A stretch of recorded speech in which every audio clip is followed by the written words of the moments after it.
BRS party పక్షాన్ని ఏర్పాటు చేసుకోవడం జరుగుతూ ఉంది. దీనికి సంబంధించి మేము గతంలోనే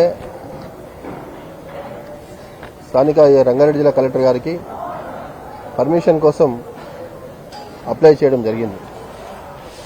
పర్మిషను మేము 30 తారీఖు 6వ నెల 2024 పర్మిషన్కి అప్లై చేసినటువంటి డేట్.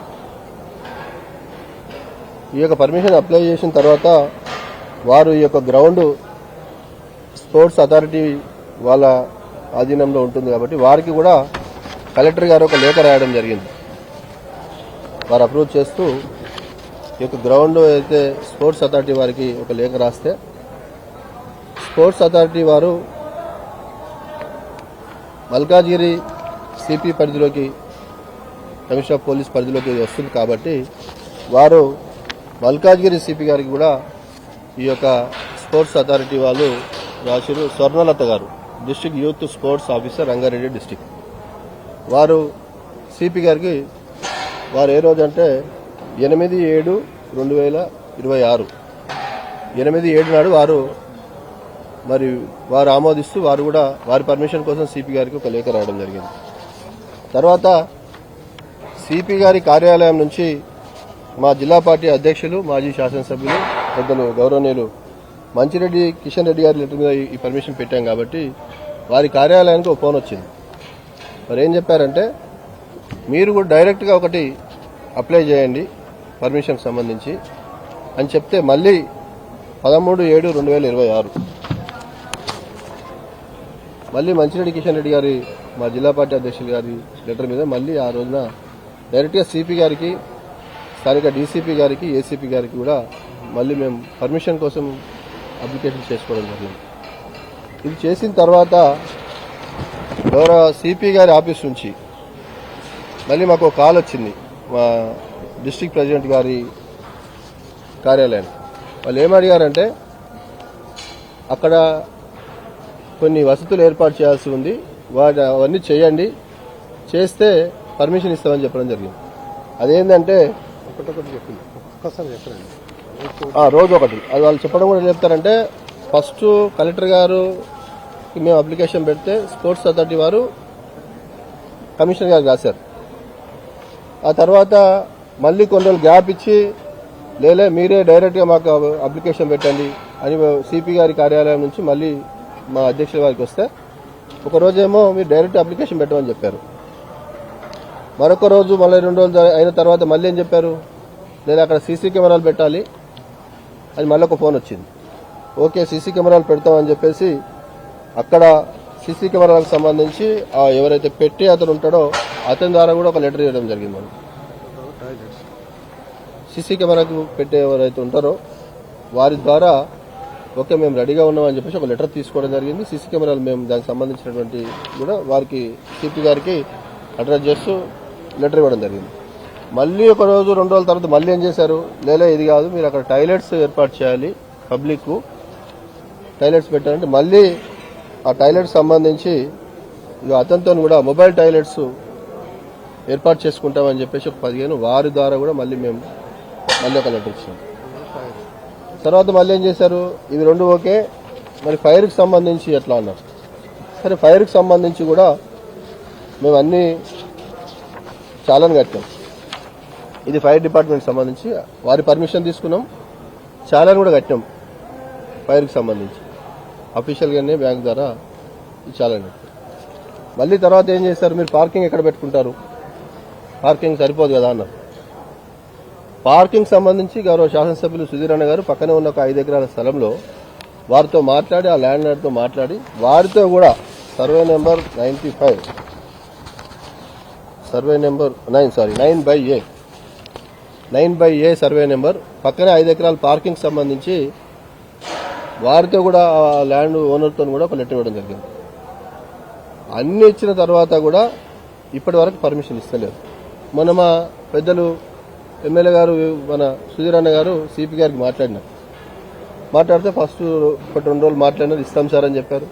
మళ్ళీ అక్కడ నుంచి ఒక డిఎస్పీ గారు, ఒక ఏసీపీ గారు అన్నకు కాల్ చేసి సార్ మేము ఎల్లుండి పర్మిషన్ ఇచ్చేస్తామని చెప్పారు. ఈరోజు ఉదయం నుంచి కూడా సిపి గారు, నేను కాల్ చేశాను, స్థానిక మన ఎమ్మెల్యే గారు సుధీరన్న గారు కాల్ చేశారు, మా ఫోన్లు వారు ఎత్తట్లేదు. మరి ఇన్ని పేపర్లు వారు ఏది అడిగితే అది ఇచ్చినాం, డైరెక్ట్ పర్మిషన్ అడిగాం. దాంతో పాటు వారు ఇంకోటి అడిగారు మమ్మల్ని, వీటన్నిటికి కూడా గ్రౌండ్కి కానీ మిగతా అన్నిటికీ డీడీ కట్టమంటే కూడా వీటికి కూడా డీడీ కట్టింది. ఆ ఒరిజినల్ పేపర్స్ కూడా ఉన్నాయి, మీకు చూస్తాను నేను. ఇక బ్యాంకు ద్వారా కూడా వారు అడిగినటువంటి డీడీలు కూడా కట్టినాం.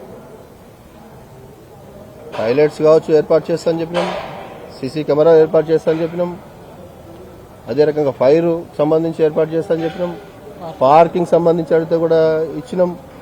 లేదా వీటన్నిటికీ అఫీషియల్గా డీడీ కట్టాలంటే కూడా అన్నిటి కూడా 88,000 ఒకటి, అదే రకంగా 20,000 అన్నీ కూడా డీడీలు కూడా కట్టి మేము రెడీగా పెట్టుకున్నాం.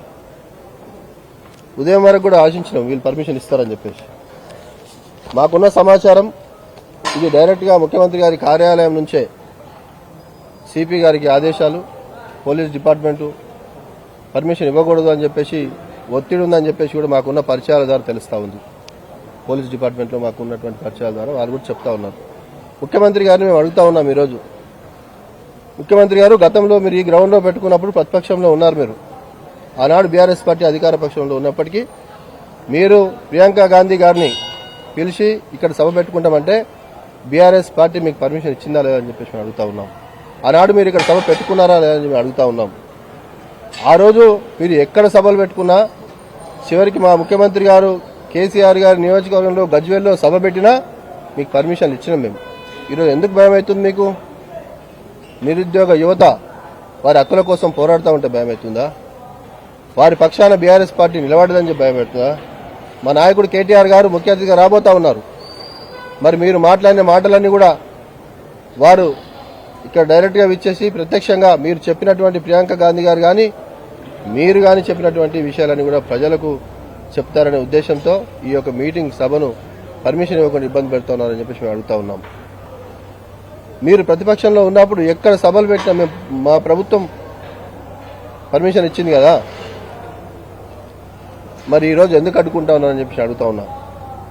మేము డీజీపీ గారు కూడా అడుగుతా ఉన్నాం, డీజీపీ గారు మీరు హైదరాబాద్ కమిషనర్గా పనిచేసినప్పుడు బీఆర్ఎస్ ప్రభుత్వంలో సైబరాబాద్ కమిషనర్గా పనిచేసినప్పుడు మరి మీరు చాలా మీటింగ్లకు ఆనాడు కాంగ్రెస్ పార్టీ మీటింగ్లకు ఇచ్చారా లేదా అని చెప్పేసి మేము అడుగుతా ఉన్నాం. మరి ఈరోజు ఒక బాధ్యత గల ప్రతిపక్ష పార్టీ బీఆర్ఎస్ పార్టీ ప్రజల పక్షాన పోరాడుతున్నటువంటి పార్టీకి పర్మిషన్ ఇవ్వాల్సిన బాధ్యత మీ పైన ఉందా లేదా డీజీపీ గారు అని చెప్పేసి అడుగుతా ఉన్నాం. అమ్మా సిపి గారు, మీరు గతంలో కూడా బీఆర్ఎస్ పార్టీ ఉన్నప్పుడు చాలా ప్రాంతాల్లో పనిచేశారు, మరి ఆనాడు మీరు కూడా పర్మిషన్లు ఇచ్చారు కదా, మరి ఈరోజు మాకెందుకు ఇవ్వట్లేదు అని చెప్పేసి అడుగుతా ఉన్నాము. ముఖ్యమంత్రి గారి కార్యాలయం నుంచి వచ్చినటువంటి ఫోన్తో మీరు పర్మిషన్లు ఆపారా లేదా సమాజానికి చెప్పండి అని చెప్పేసి మేము తెలియజేస్తా ఉన్నాం. మొన్న మేము కలిసే ఉన్నాం, సుధీర్ రెడ్డి గారు ఫోన్ చేస్తే ఒక ఏసీపీ గారితో ఫోన్ చేయించి సిపి గారు చెప్పిన మాట ఎల్లుండి పర్మిషన్ ఇస్తున్నాం. ఈరోజు మీరు పర్మిషన్ ఇవ్వకుండా సభను అడ్డుకుంటామంటే అది మీ మూర్ఖత్వం అవుతుంది. మళ్ళీ చెప్తా ఉన్నాం, మీరు ఇట్లాంటి పిచ్చి చేష్టలు చేస్తే తెలంగాణ యువత తిరగబడే రోజు వస్తుంది, తెలంగాణ సమాజం అంతా కూడా తిరగబడే రోజు వస్తుంది. మీలాగే సమైక్య రాష్ట్రంలో మీలాగే ఇబ్బంది పెట్టే ప్రయత్నం చేస్తే చాలా సభలు చేసుకున్నాం, తెలంగాణ రాష్ట్రాన్ని తెచ్చుకున్నాం. ఈ సభ తప్పకుండా చేసి తీరుతాం. మీరు ఇవ్వకపోతే మాకు న్యాయస్థానాల మీద నమ్మకం ఉంది, న్యాయస్థానాలను ఆశ్రయించడం. మా లాయర్ల బృందం ఇప్పుడు అక్కడ వెళ్తా ఉంది, ఖచ్చితంగా న్యాయస్థానం మీద మాకు నమ్మకం ఉంది, న్యాయస్థానం ద్వారా పర్మిషన్ తెచ్చుకుంటామని చెప్పేసి కూడా తెలియజేస్తా ఉన్నాం. కానీ మీరు చేస్తున్నటువంటి దుర్మార్గాన్ని ప్రజలకు తెలియాల్సిన అవసరం ఉంది. నిరుద్యోగ యువత మీరు ఇస్తామన్నటువంటి హామీలు, మీరు ఇక్కడ నుంచి వేదిక నుంచి చెప్పినటువంటి హామీలు వారు గుర్తు చేస్తా ఉన్నారు. సంవత్సరానికి 2 లక్షల ఉద్యోగాలు, నిరుద్యోగ వృత్తి, స్కూటీలు, ఇంకా చాలా విషయాలు చెప్పారు మీరు. ఈరోజు స్కాలర్షిప్లు ఇవ్వకుండా మీరు విద్యార్థులను ఇబ్బంది పెడతా ఉన్నారు. కాలేజీ యాజమాన్యాలు మాట్లాడితే వారిని అణిచివేసే విధంగా ఈ ముఖ్యమంత్రి గారు మాట్లాడుతూ ఉన్నారు. కానిస్టేబుల్ ఉద్యోగాల కోసం ఒక యువకులపై అడిగితే వెల్డరింగ్ తాగండి అని మాట్లాడతాడు, రైతుల కోసం మాట్లాడితే రక్తం తీస్తానని మాట్లాడతాడు. మరి ఇట్లాంటి ముఖ్యమంత్రి ఈ రాష్ట్రంలో ఉండడం నిజంగా కూడా చాలా బాధాకరం. ఎందుకంటే ఈ రాష్ట్రం సుదీర్ఘ పోరాటం తర్వాత ఎంతో మంది అమరులు త్యాగాల ఫలితంగా రాష్ట్రాన్ని తెచ్చుకున్న తెలంగాణ 10 సంవత్సరాలు కేసీఆర్ గారి నాయకత్వంలో బ్రహ్మాండంగా అభివృద్ధి సంక్షేమంలో ముందుకు తీసుకెళ్లాం. ఈ రోజు ముఖ్యమంత్రి అయిన తర్వాత మనం చూస్తా ఉన్నాం ఏ రకంగా ఈ రాష్ట్ర పరువు తీస్తా ఉన్నాడు. అది ఢిల్లీకి పోయినా గల్లీకి పోయినా రాష్ట్ర పరువు తీస్తూ ఈ ముఖ్యమంత్రి మాట్లాడుతూ ఉన్నాడు. మళ్లీ కూడా మేము చెప్తా ఉన్నాం, మీరు ఇప్పటికైనా అర్థం చేసుకుని మా సభకు అనుమతి ఇవ్వండి. లేని పక్షంలో ఖచ్చితంగా మాకు న్యాయస్థానాల మీద నమ్మకం ఉంది కాబట్టి అక్కడికి వెళ్తాం. కానీ ఇదే రకమైనటువంటి వైఖరి పోలీసు యంత్రాంగం కానీ ప్రభుత్వంలో ఉన్న అధికారులు కానీ ఎందుకు చెప్తా ఉన్నా నేనంటే, మీరు కూడా గతంలో బీఆర్ఎస్ పార్టీ అధికారంలో ఉన్నప్పుడు పనిచేశారు. ఆ క్రమంలో నేను ఇందాక డీజీపీ గారి పేరు కూడా ఎందుకంటున్నాను, ఆనంద్ గారి పేరు అంటే, వారు సైబరాబాద్ కమిషనర్ గా ఉన్నప్పుడు కూడా చాలా సభలు అన్ని పార్టీలు పెట్టుకుంటే కూడా వారు పర్మిషన్ ఇచ్చాడు. ఆనాడు వారికి ఆ ఫ్రీడమ్ ఉండే.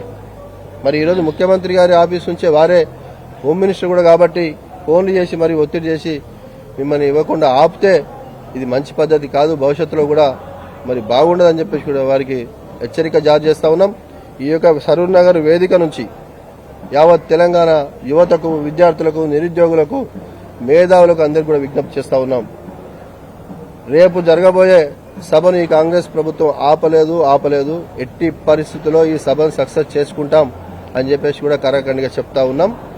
ఈ సభకు సంబంధించినటువంటి మరి అన్ని ఏర్పాట్లు కూడా ఇక్కడ పూర్తయినాయి. మనం చూస్తా ఉన్నాం. మీడియా ద్వారా మీరంతా కూడా సమాజానికి కూడా చూపించాల్సిన విజ్ఞప్తి చేస్తా ఉన్నాం. మీడియా మిత్రులందరినీ కూడా తప్పకుండా ఈ కాంగ్రెస్ పార్టీ ఏదో అనుకుని ఆపుతాము, ఏదో పుల్లలు పెడతామంటే ఆగేది కాదు. ఖచ్చితంగా పర్మిషన్ న్యాయస్థానం ద్వారా, కోర్టుల ద్వారా మేము ఆశ్రయిస్తాం, తెచ్చుకుంటాం, సభను సక్సెస్ చేస్తాం. యావత్ యువతకు కూడా విజ్ఞప్తి చేస్తా ఉన్నాం. దయచేసి రేపు అందరూ కూడా మీ హక్కుల కోసం, మీకు రావాల్సినటువంటి మీకోసం మేము పోరాడుతున్నాం కాబట్టి బీఆర్ఎస్ పార్టీకి మద్దతుగా రేపు అందరూ కూడా విచ్చేసి రేపు ఉదయం 18 తారీఖు శనివారం రేపు ఉదయం 10 గంటలకు సరూర్ గ్రౌండ్కి విచ్చేసి పెద్ద ఎత్తున సక్సెస్ చేయాల్సింది అందరికీ విజ్ఞప్తి చేస్తూ ఈ యొక్క కార్యక్రమానికి గౌరవ బీఆర్ఎస్ పార్టీ వర్కింగ్ ప్రెసిడెంట్ గారు కేటీఆర్ గారు ముఖ్య అతిథిగా రాబోతా ఉన్నారు. రేపు జంట నగరాల యువత కావచ్చు, రాష్ట్రంలో యువత అంతా కూడా ఇచ్చేసి ఒక సభను విజయవంతం చేయాల్సిందిగా విజ్ఞప్తి చేస్తూ అన్న పెద్దలు శ్రీధరన్న గారు మాట్లాడుతున్నారు.